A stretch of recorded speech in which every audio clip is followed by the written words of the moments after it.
Papa nanti kan dapat persembahan, nanti saya belikan. Cukup. Loh, kelihatannya baik enggak? Baik. Tuhan berkata, motivasimu, pikiranmu jelek. Jeleknya di mana Tuhan? Engkau mengharapkan persembahan. Waduh, mateng aku. Salah lagi Tuhan. Aduh, ampun dah Tuhan. Jam 4 pagi saya jengking terus. Ampun Tuhan, sudah dibangunin dikasih tahu jengking terus. Ampun Tuhan, saya salah, saya udah persembahannya tak kasih ke orang jalah supaya aku udah dosa, saya bilang. Saudara tahu? Pikiran-pikiran kita harus diproses terus jadi baru, jadi baru, jadi baru. Motivasi hidup dengan Yesus tidak bermotivasikan keuangan, tidak bermotivasikan kebanggaan, tidak bermotivasikan yang lain. Saudara tahu, mengabdi kepada Yesus hanya karena kasihnya Dia kepada kita. Dan saya menangis di hadapan Tuhan. Saya katakan, Tuhan, aku tahu umurku ini umur tambahan, karena aku sudah pada waktunya pulang, tetapi Engkau berikan hidup karena Engkau punya rencana di dalam hidupku. Ampuni aku Tuhan kalau aku sudah kemasukan segala pikiran yang kotor. Maka dari itu saudara, kalau engkau mengabdi kepada Yesus, jangan punya motivasi yang lain. Engkau tidak akan mendapatkan apa-apa, dan kuasamu akan menjadi kurang. Tetapi kalau engkau mau dan sedia dibersihkan terus oleh Yesus, Yesus hidup di dalam kamu, dan kuasa Yesus akan nampak di dalam diri kita masing-masing. Karena Paulus sudah berkata, hidupku bukan aku lagi, tetapi Kristus yang hidup di dalam aku. Petrus sendiri pada waktu dia menghadapi Yesus sudah bangkit. Petrus frustrasi, ditekan, dan dia kembali menangkap ikan, tapi tidak satupun yang dapat dihasilkan. Yesus rendah hati, dia menemui Petrus. Dia menemui 40 hari lamanya. Dia tidak hanya menemui rasul-rasulnya, dia menemui murid-murid yang lain. Dan dia menampakkan diri, dia menyatakan bahwa dia hidup, dia makan bersama dengan mereka. Karena Tuhan kita berdaging dan bertulang. Tuhan kita adalah Allah yang telah menjadi manusia. Dan saudara dan saya bahagia karena dia sudah pernah mengalami penderitaan manusia. Kalau Allah orang lain tidak pernah mengalami penderitaan manusia, dia tidak akan sepeka dan hayat dengan manusia. Sebab begini, di surga itu tidak ada kesusahan, betul tidak? Dia tahu manusia menderita, tetapi dia mengalami penderitaan tidak? Tidak. Mengalami kesusahan tidak? Tidak, karena di surga tidak ada kesusahan. Tapi Yesus turun ke dalam dunia, dia mengalami semuanya. Saudara, kalau saudara berkata sama seorang, saudara punya anak sakit kanker, saudara lihat dia menderita, saudara kasihan, saudara terharu, tapi saudara merasakan enggak sakitnya? Tapi kalau saudara sendiri yang kena sakit kanker itu, saudara tahu enggak rasanya? Tahu. Lebih bisa menghayati orang yang sakit enggak? Ya. Maka kita adalah orang yang bahagia, punya Allah yang sudah turun ke dalam dunia, dan dia menikmati penderitaan manusia. Sehingga kalau saudara berdoa, saudara pasti didengar. Karena apa? Dia sudah pernah menderita seperti saudara. Maka dia rendah hati, dia tetap tidak pergi ke sebelah kanan Bapa lebih dahulu. Dia menemui tiap-tiap muridnya yang bimbang.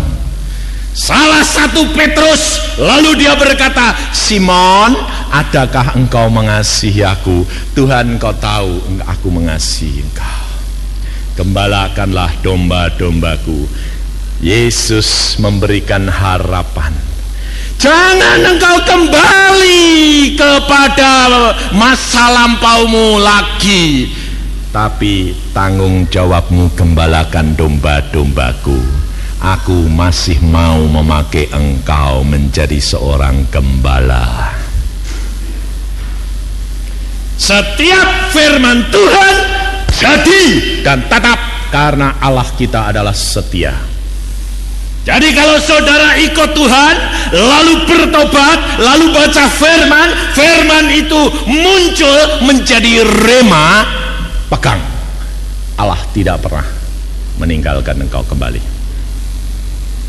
Engkau boleh jatuh bangun, engkau boleh kecewa terhadap dirimu sendiri, tapi tetap setia kepada Dia.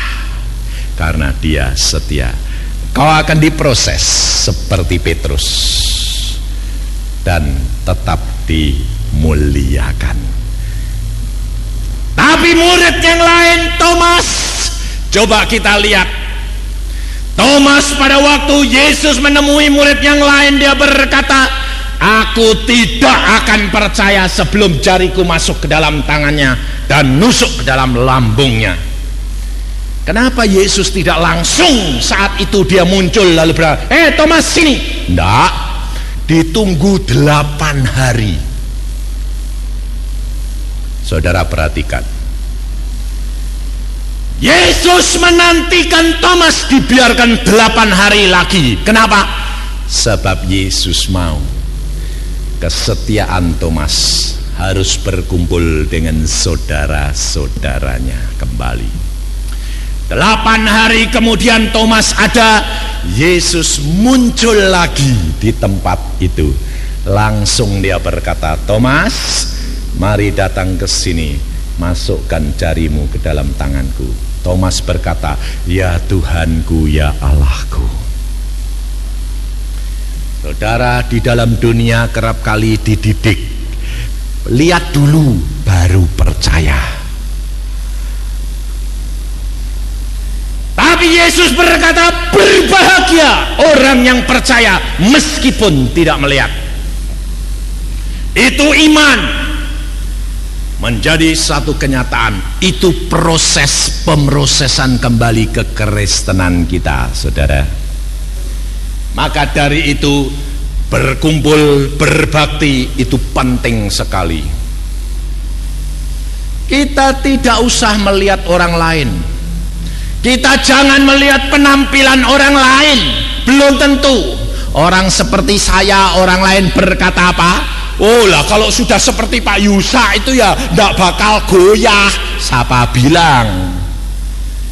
Baru saya katakan salah lagi. Saudara tahu siapa yang tidak goyah? Gampang keserang. Sebab iblis itu selalu menanti apa? Menanti kenapa? Saat-saat kita sedang kejepit, kekurangan, sedang dalam pencobaan, sedang sakit, pikiran tidak tenang, iblis masuk. Saudara tahu, saya ngalami satu peristiwa. Mobil saya yang dapat akord 82 itu saya kendarai sendiri di mana-mana, tidak pernah nyenggol.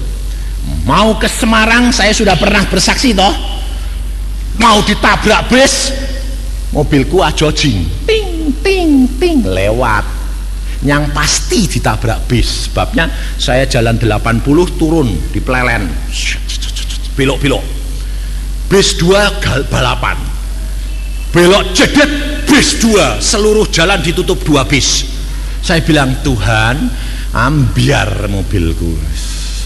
Akor ditabrak bis, gepeng wis. Lalu Tuhan berkata, enggak apa-apa. Saudara tahu, saya rem ngosot terus. Waktu mau nempel bodi bis kurang semili, mobil saya pindah. Tang. Bisnya lewat, ini mau nabrak tebing, pindah lagi. Tang. Sampai saya bilang, loh Tuhan, yang mindahin siapa? Malaikat. Bukankah engkau tadi berdoa, Tuhan, aku mau berangkat, dalam nama Tuhan Yesus kirim malaikat, satu di depan, satu di belakang. Pada waktu mobilmu mau nempel, tangannya malaikat sing nempel bis, mencolot mobilmu, ting. Mau nabrak tebing, nempel tangannya malaikat, ting. Sip, sip. Tapi saudara tahu, mobil saya pulang dari Surabaya, baru tahu bulan Desember yang lalu. Saya sembahyang di rumah, sembahyang, keluar saya. Mobil saya di garasi, dilap pembantu saya, bersih mengkilap. Pembantunya bilang gini, Pak, sudah mengkilap. Wah, bagus. Lalu pembantu saya bilang gini, rodanya dikencingnya anjing, Pak. Roda aja kok, ambil lap basah, lap, gak apa-apa, saya bilang. Saudara tahu, lalu saya kencing ke belakang, masuk kamar, sembahyang lagi, sembahyang, ngucap syukur sama Tuhan. Baru seperempat jam ada tabrakan di jalan, buang. Lalu saya berdoa, Tuhan kasihani, ada yang celaka itu loh, masuk rumah sakit nanti. Istri saya teriak, mobilmu ditabrak truk. Bingung, ini mulai masuk toh, mobilmu ditabrak truk. Mana mungkin mobil di garasi masuk rem, masuk persneleng, sembahyang lagi. Istri saya teriaknya tambah keras, mobilmu ditabrak truk. Terpaksa bangun saya, buka kamar, keluar, pintu hek dari besi jeblak. Orang kerumun semua, tukang becak ngumpul. Lalu istri saya bilang, mobilmu yang ditabrak truk. Lu, mobilku di garasi. Keluar. Lalu saya keluar, kosong garasi ini. Keluar lagi, mobilku kayak kertas. Wah, hancur. Lah wong truk nabrak Honda Accord ya semerantil, hancur, ambiar.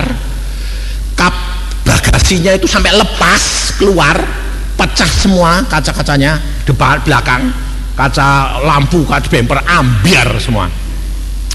Tangan saya naik, seret. Biasanya kalau sudah gini bagaimana? Darahnya turut naik enggak? Naik. Kalau darahnya naik, mulutnya bisa stop enggak? Ngocros enggak? Kalau ngocros, lulus apa enggak ujiannya? Hah? Enggak. Kamu yang ngomong loh ya. Jadi nanti kalau pulang dari sini, waduh, gerumpiang, seret. Mau ngocros, lulus enggak aku ini? Lah ya. Saudara tahu, saya naik klek. Yang keluar dari sini apa? Kok lucu ya, mobilku kayak kertas. Lalu saya itu ketawa, kok bisa gitu tuh, bagaimana toh? Tukang becak ngomong sama saya, Pak, wong mobilnya hancur kayak gitu kok ndak marah sih Pak? Yang dimarahi siapa? Itu loh pembantunya. Pembantu saya itu pucat, lalu takutnya luar biasa. Lawang mobil bagus ambiar. Lalu saya bilang sama istri saya, ambil kunci, masih saya bisa setir, masukkan. Karena apa? Karena yang ambiar itu belakangnya. Saya bawa ke bengkel. Apa yang terjadi, saudara? 1,2 juta ongkos reparasi. Lalu saya periksa diri, Tuhan, aku salah. Wong mobil tak kendarai ndak isa tabrakan, wong tengok-tengok done garasi kok ditabrak truk. Kan aneh. Dan itu masuk kunci loh. Setirnya ngunci loh. Masuk rem tangan, masuk persneleng. Tapi saudara tahu apa yang terjadi? Tuhan berkata, aku mau didik keluargamu. Wah, siapa yang salah? Nanti kamu tahu. Engkau tidak salah. Lalu saya bilang sama istri saya, periksa diri, salah enggak? Mobil ini milik keluarga. Waktu kita mau beli, seluruh keluarga berdoa dan damai sejahtera. Tuhan yang memilihkan. Sekarang terjadi. Periksa diri. Istri saya bilang, aku tidak salah, sedang beres. Oke, anak saya pergi. Denny yang peka terhadap suara Tuhan juga. Siapa yang pergi? Denny. Oke, tunggu. Lalu saya sambil nunggu, saya bilang sama istri saya, kita berdoa, doakan pembantu supaya dia bisa cerita kenapa kok bisa gini. Setelah didoakan tenang, saya bilang, kamu tidak usah takut, saya tahu kamu tidak akan berbuat sengaja. Siapa yang mau sengaja? Betul loh. Tapi ceritakan, gini loh Pak, tadi kan sudah saya lap bersih karena rodanya dikencingi anjing. Aku tidak puas Pak, mau nyenengi Bapak, mau nyenengkan hatinya Bapak karena pembantu ini baru. Lalu saya pikir saya mau dorong keluar, semprot ledeng. Loh, kan masuk rem tangan toh, masuk persneleng toh. Iya Pak, tapi saya biasanya diajari sama kakak saya, kalau mau ngelepasi rem tangan tuh tarik gitu loh Pak. Jadi saya tarik, lepas rem tangannya. Terus persnelengnya ya maju mundur. Kok bisa Pak? Lalu ya saya dorong, garasi saya itu ndrojok. Waktu didorong keluar, meluncur, tahan sama dia. Nggak kuat, ditahan nggak kuat, wong mobil sama orang. Dia orang desa, pikirnya aku naik di atas mobil, berhenti, abot. Ditahan nggak bisa, dia naik ke kap mobil. Itu naik. Hukum alam tambah berat, tambah meluncurnya cepat. Pintu hek besi ketabrak, jeblak, lari ke jalan, mundur, trek lewat, tinggal bubar. Saudara tahu mobil saya itu larinya itu, rumah saya di sini jalan, di rumah keluar sampai 2 rumah, sekitar 10 meter, muter mencelat 2 kali. Truknya takut, kabur. Coba truknya tidak kabur, saya rugi 2 kali. Lawang mobil tidak ada yang nyopir, lari sendiri. Lalu saudara tahu, waktu saya sudah masukkan garasi, anak saya datang. Saya bilang, Den, dia datang, dia bilang, Pak, mobilnya kenapa? Kok ambiar kayak gitu, kayak kertas? Saya tidak marah, saya berkata, Den, periksa diri, siapa salah? Langsung dia berkata, aku Bapak yang salah. Kenapa? Tuhan sudah bicara 3 kali kepada Denny. Sebelum ini Tuhan berkata, Daniel, jangan pergi sore ini. Tapi aku berkata, Tuhan, aku capek, mau pergi sekarang, nanti malam aku istirahat, mau tidur sore-sore. Lalu saya ambil kunci jeep. Di tengah jalan Tuhan ngomong lagi, Denny, jangan pergi sore ini. Tapi aku bandel, masuk jeep tak starter. Tuhan ngomong lagi sekali, kalau engkau tidak nurut, engkau akan lihat akibatnya. Tetap dia pergi, pulang, mobilnya ambiar. Lalu saya berkata, seandainya Den kamu nurut Tuhan, Jeep itu di belakang Honda Accord, tidak mungkin Honda Accord didorong keluar. Karena engkau tidak menurut, bayar harganya. Pendidikan Tuhan itu mahal. Berapa Pak? 1,2 juta. Sekarang kamu minta ampun sama Tuhan, kamu berdoa, minta biaya untuk bikin betul. Tugasmu papa bantu doa. Lalu anak saya bilang, iya Pak. Dia berdoa minta ampun. Setelah minta ampun, Tuhan berkata, aku sudah ampuni, bikin betul, nanti aku jadikan sempurna. Seminggu kemudian, 2 minggu kemudian, sempurna sama sekali, tidak kelihatan. Sudah jadi, tinggal saya ngambil ke bengkel. Silas Buntoro sama istri sama anak-anaknya mampir ke rumah saya. Ngapain? Pak, saya persis mau keluar ngambil mobil karena bengkelnya itu 5 rumah dari rumah saya. Silas bilang gini, datang. Saya bilang, loh, tumben kamu Silas, ngapain pergi ke sini sama istri anak-anak?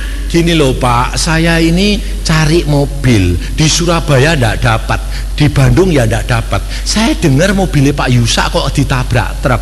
Iya, lah mana Pak? Di bengkel, mau tak ambil ini. Mbok lihat sih Pak, tak ambil. Ada apa? Nak mau lihat saja. Saya bawa pulang. Loh kok bagus gini, ndak kelihatan ya Pak? Oh ndak kelihatan memang. Yang ditabrak mana ini? Semua diganti baru. Iya. Sampai kapnya bagasi ganti baru. Iya. Semua. Waduh bagus ya. Saudara tahu dia apa? Lalu mobil saya itu dia oplok-oplok, ditumpangi tangan. Jadi mobilku, aku Sejahtera, ini mobilku kok. Kurang ajar ndak? Loh saya bilang, saya ndak mau jual sama kamu Silas, sebab saya tidak mau jual sama hamba Tuhan. Wong mobil bekas ditabrak.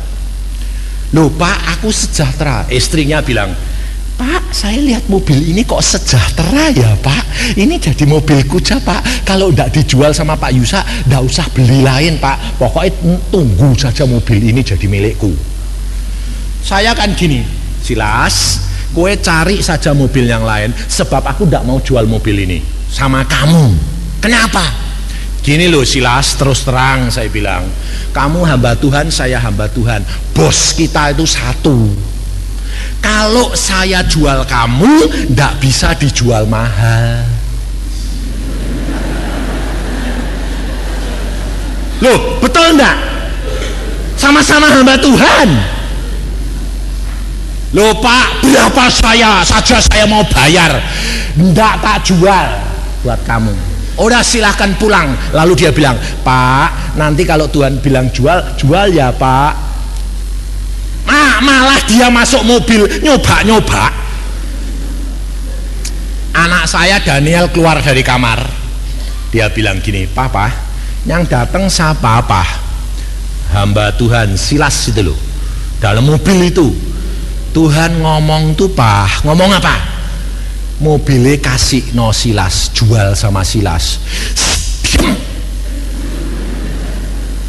Nanti dulu, kalau dijual Silas tuh udah bisa mahal,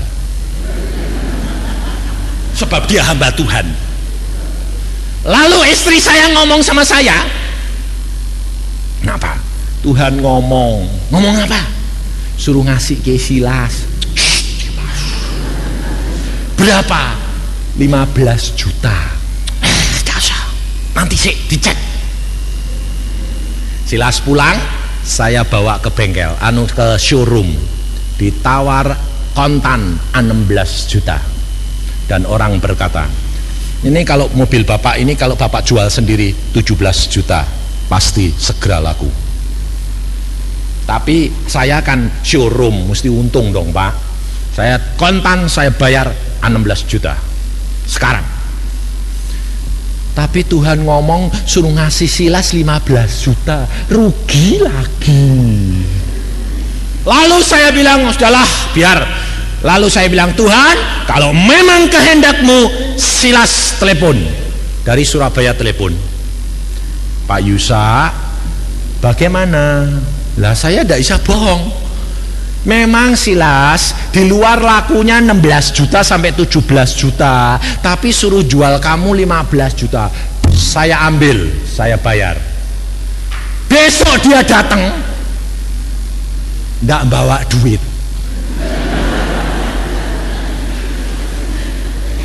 Loh, saya bilang, Silas, kue itu mau beli kan sudah tahu toh dari Surabaya. Lah kok ndak bawa duit? Wis kepengen kok Pak. Lo. Lah kepengen mobilnya mbok gotong, kok duitnya ora mbok teri. Lalu dia bilang, aku bikin giro Jaya Pak. Le giro ini giro Malang lagi. Jadi saya mobil dibawa pulang, surat-surat dibawa pulang, saya dikasih giro sak lembar. Lalu saya nunggu dikirim ke Malang balik 10 hari.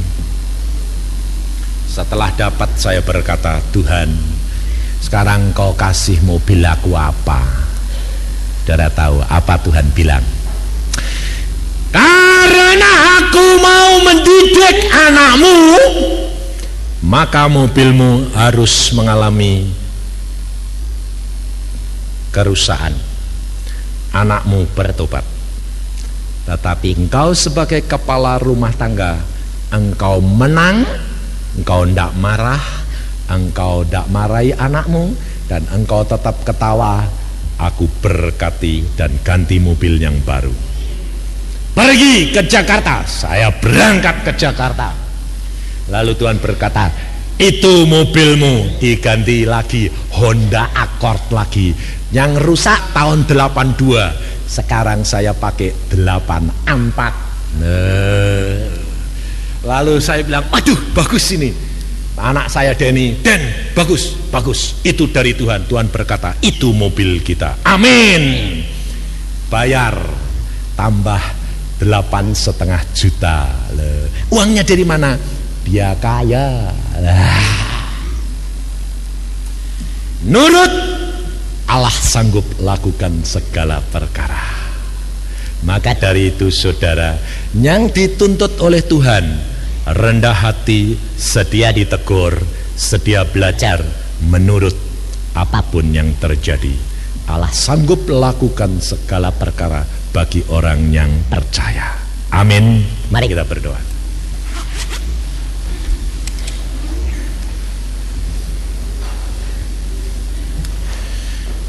Tuhan, firman-Mu sudah hamba sampaikan kepada anak-anak-Mu di tempat ini. Apabila anak-anak-Mu masih ada yang bimbang dan ragu, dengan kuasa kebangkitan Yesus, mereka Engkau jamah pada siang hari ini Tuhan, supaya mereka terlepas daripada segala gangguan kuasa gelap, daripada segala ikatan-ikatan daging, tetapi mereka hatinya melekat kepadamu, dan iman mereka dinyatakan di dalam perbuatannya, sehingga membawa kemuliaan bagi nama Bapa, Putra, dan Roh Al-Kudus. Tuhan, hamba-Mu serahkan semuanya ini di dalam tangan-Mu. Engkau sendiri Tuhan, Roh Al-Kudus yang akan mengerjakan semua ini bagi anak-anak-Mu. Hamba percaya firman-Mu akan membawa mereka kepada kesempurnaan. Dalam nama Tuhan Yesus, hamba mengucap syukur semua perkara ini. Amin.